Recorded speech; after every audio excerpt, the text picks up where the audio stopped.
আজকের লেকচারে আমি আলোচনা করব হচ্ছে গিয়ে আরো তিন ধরনের কোণ নিয়ে। গত লেকচারে যেটা আমি করেছিলাম সমকোণ, সূক্ষ্মকোণ এবং স্থূলকোণ। সমকোণ কোণটা যদি এরকম পুরা একদম সোজাসুজি দুইটা সরলরেখা পরস্পরকে ছেদ করে, সেটা হচ্ছে সমকোণ। সমকোণকে এরকম বর্গ চিহ্ন আকারে প্রকাশ করা হয়।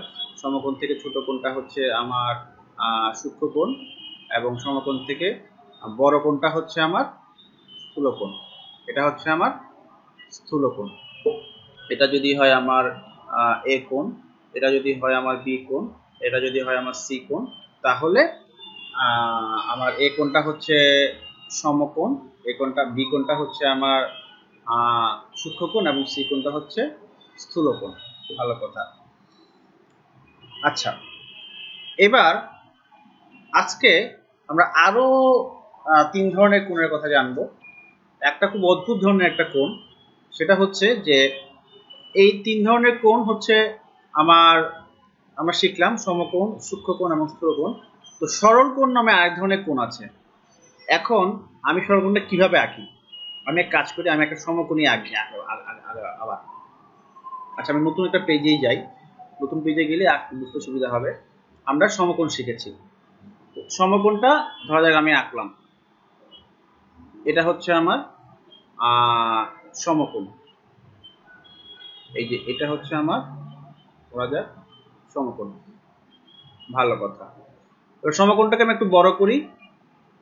সেটা হচ্ছে আমার, এটা কি? স্থূলকোণ। এই স্থূলকোণটাকে তো আমি আরেকটু বড় করি, তাহলে কি দাঁড়ায়? আরেকটু বড় হলো, এটাও স্থূলকোণ। এবার আমি আরেকটু বড় করে এমন করলাম যে এই কোণটা আসলে এই সরলরেখার সাথেই এক লাইনে হয়ে এসে গেল। তাহলে এই যে কোণটা তৈরি হলো, এটাকেই বলা হয় সরল কোণ।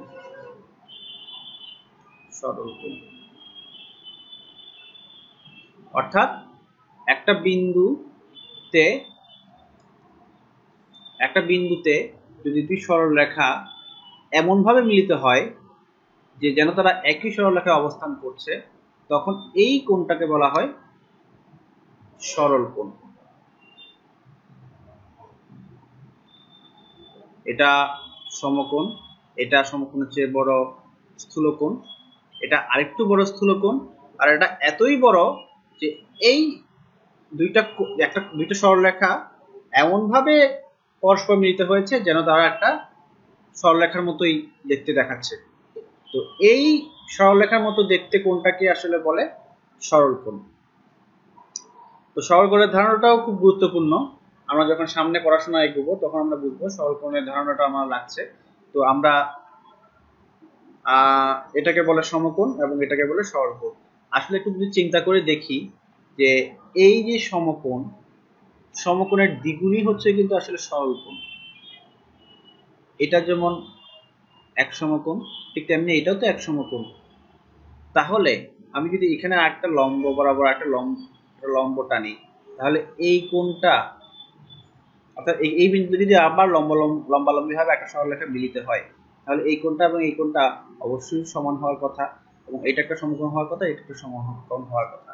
অর্থাৎ দুই সমকোণ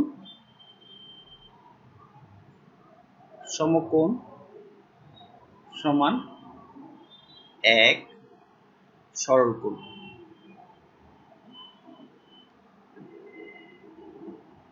ব্যাপারটা আমরা এভাবেও বলতে পারি।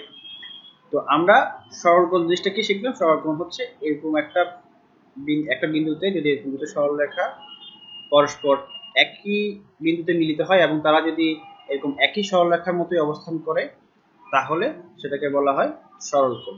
আচ্ছা, সরল কোণ শিখলাম। এবার আমরা আরো দুইটা কোণ শিখবো। সেটা একটা হচ্ছে কি, একটা হচ্ছে পূরক কোণ। পূরক কোণ জিনিসটা কি? ধরা যাক এটা একটা সমকোণ। এখন এই বিন্দুতে আরেকটা সরলরেখা সেভাবে মিলিত হলো। এখন এই কোণটার মান যদি এ হয় এবং এই কোণটার মান যদি বি হয়, তাহলে আমরা দেখতে পাচ্ছি এবং আমরা জানি যে এই পুরা এই কোণটা পুরা এই কোণটা হচ্ছে এক সমকোণ। তাহলে আমরা দেখতে পাচ্ছি কোণ এ যোগ কোণ বি সমান আসলে এক সমকোণ।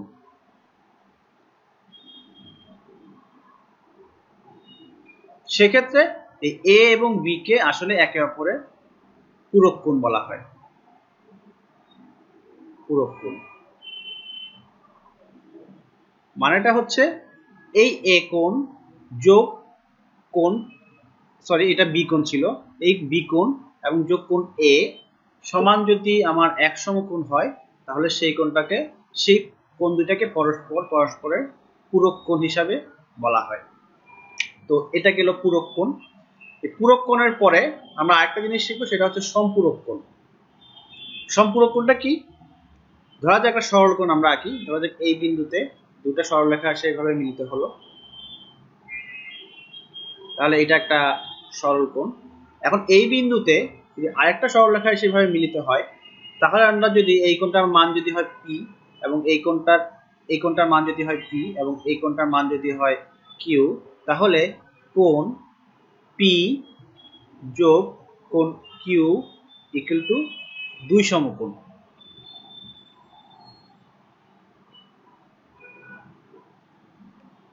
অর্থাৎ এর আগে থেকে একটা সরলকোণ ছিল, আমরা একে রেখেছি, এরপর এখানে আরেকটা সরলরেখা সে মিলিত হলো এবং আলাদাভাবে পি কোণ এবং কিউ কোণ তৈরি করলো, যেখানে পি কোণ যোগ কিউ কোণ সমান দুই সমকোণ সমান আসলে সরল কোণ। সেক্ষেত্রে এই পি এবং কিউ কে পরস্পরের সম্পূরক কোণ বলা হয়। আমার লেখাটা সুন্দর করি।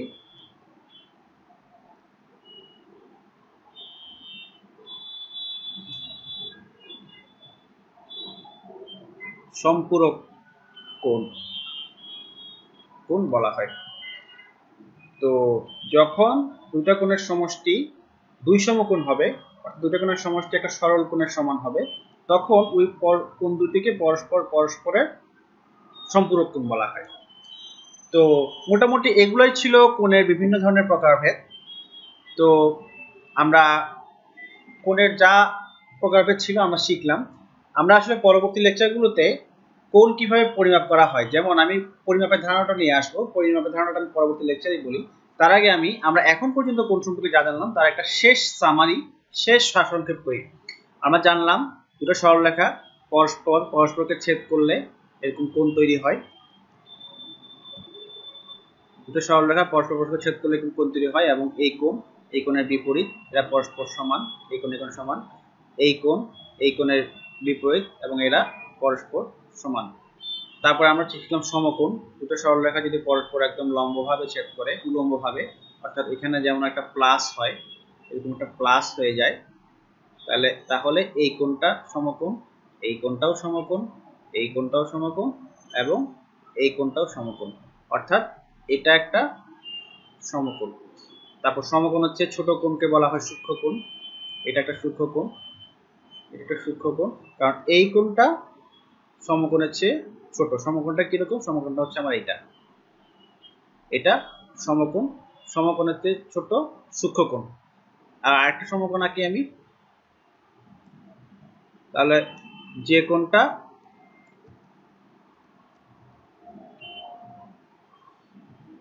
কোণটা সমকোণের চেয়ে বড়, আমার বারবারই আঁকাটা বাঁকা হয়ে যাচ্ছে, এটাকে বলে স্থূলকোণ, এটাকে বলে আলফা। এই আলফা এটা গ্রিক অক্ষর। তো সমকোণের চেয়ে বড় কোণটাকে বলা হয় স্থূলকোণ। আর যে কোণটা একেবারে সরলরেখার মতো দেখতে, অর্থাৎ এই বিন্দুতে এসে এই সরলরেখা এবং এই সরলরেখা মিলিত হয়েছে এবং দেখতে সরলরেখার মতো লাগছে, এটা হচ্ছে সরল কোণ। এর বাইরে আমরা শিখেছি পূরক কোণ। পূরক কোণ কোনটা?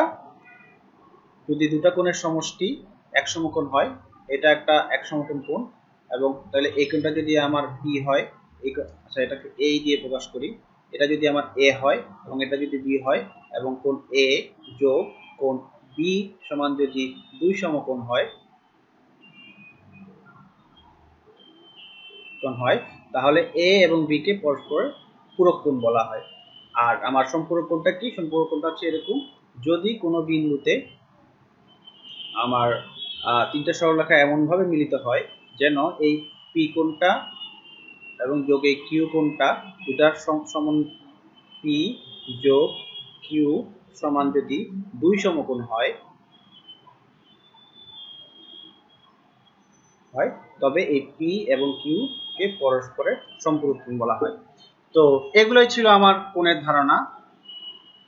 তো আজকের লেকচার এই পর্যন্ত। পরবর্তী লেকচারে আমরা কোণ কিভাবে পরিমাপ করা হয় সেটা সম্পর্কে জানবো। তো সেই পর্যন্ত সবাই ভালো থাকুন, সুস্থ থাকুন।